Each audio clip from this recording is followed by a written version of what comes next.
A billionaire was about to board his private helicopter when his head of security ran up screaming, "Sir, don't get in. Your son tampered with the aircraft. He wants you dead." But what looked like a murder plot was something far more shocking. What the father uncovered next didn't just save his life. It exposed a lie powerful enough to destroy his entire empire. Please support us by subscribe, like, and share for more with activating the notification bell. Thank you.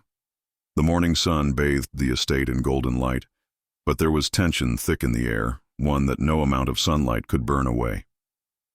Billionaire aerospace tycoon Victor Harlan stood on the rooftop helipad of his mansion, dressed sharply in a navy suit, phone in one hand and espresso in the other.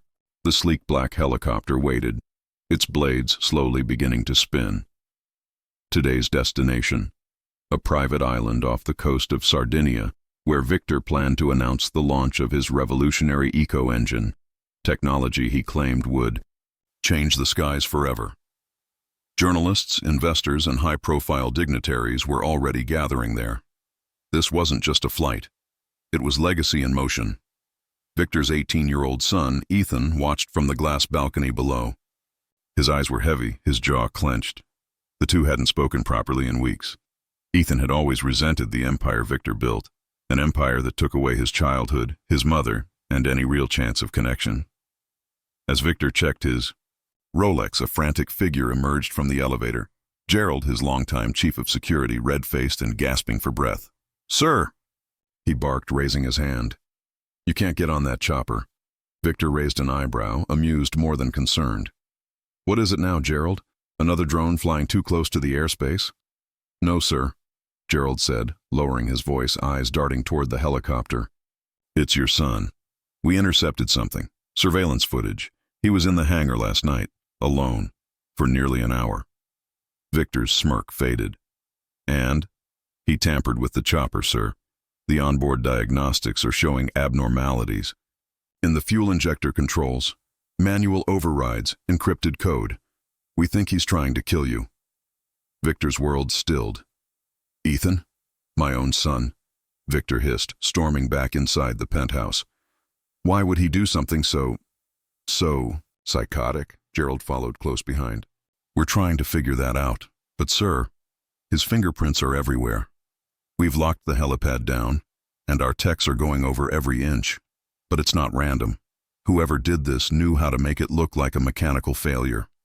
If you had flown today, I'd be scattered over the Mediterranean," Victor finished, eyes distant. Flashbacks struck him like lightning bolts. Ethan at age 10, crying at his mother's funeral while Victor coldly checked his email. Ethan at 15, begging to attend a public school, only to be packed off to a Swiss boarding academy. And just last month, Ethan, red-eyed and shouting during an argument, "You only care about machines, not people. I could vanish and you'd just build a better version of me in a lab." Victor dismissed it then as adolescent drama. Now, it felt like a warning he never heard. Down in the private lounge, Ethan sat on a leather couch, calmly scrolling his phone when security entered and grabbed him. "Hey, what's going on?" he barked as they hauled him to his feet. Victor stormed in. "We found your little surprise on the chopper." "You care to explain?" Ethan looked at him, almost amused. "You never did ask me what I was building in my lab." "Did you?" Victor's voice turned cold. "You tried to kill me." Ethan's face twitched. "I tried to stop you." The room went silent. Ethan sat, cuffed and guarded, but his expression wasn't one of fear. It was calm, resolved, like a soldier who knew the mission was already complete. "You think I wanted you dead because I hate you?" Ethan said. "I don't hate you. I pity you." Victor stood across from him, arms crossed. "So sabotaging the helicopter was your version of a love letter?" "No," Ethan said. "It was a warning. You just never listen." He leaned forward, eyes burning. "The eco-engine you're unveiling today, it's flawed, catastrophically, and you knew it." Victor's eyes narrowed. "That's nonsense. We've passed every safety. You passed fake safety tests. You cut corners, pressured engineers to suppress results, and ignored the whistleblower emails I forwarded you. I found the raw data. The engine causes structural fatigue within the turbine casing after only 120 hours of flight time. Victor's jaw clenched. You launch this engine today, Ethan said, and hundreds of private jets will crash within a year. You'll have blood on your hands. Victor stood silent. I couldn't stop you legally. I tried. I sent reports. I met with the engineers.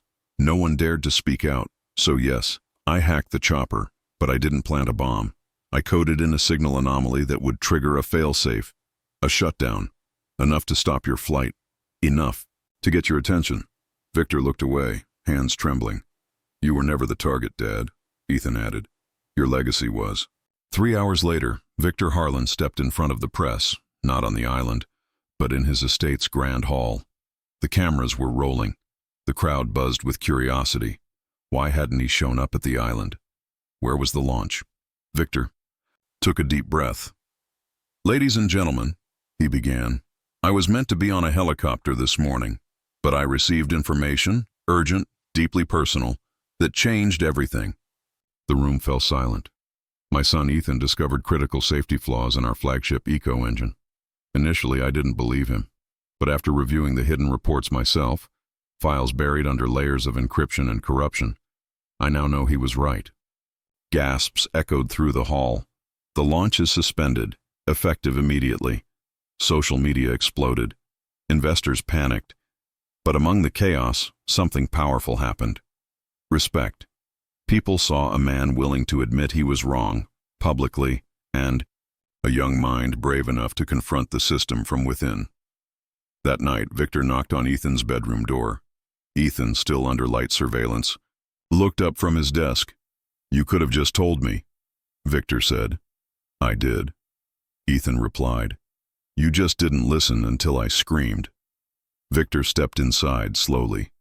Then scream again, he said. Only this time, I'll listen.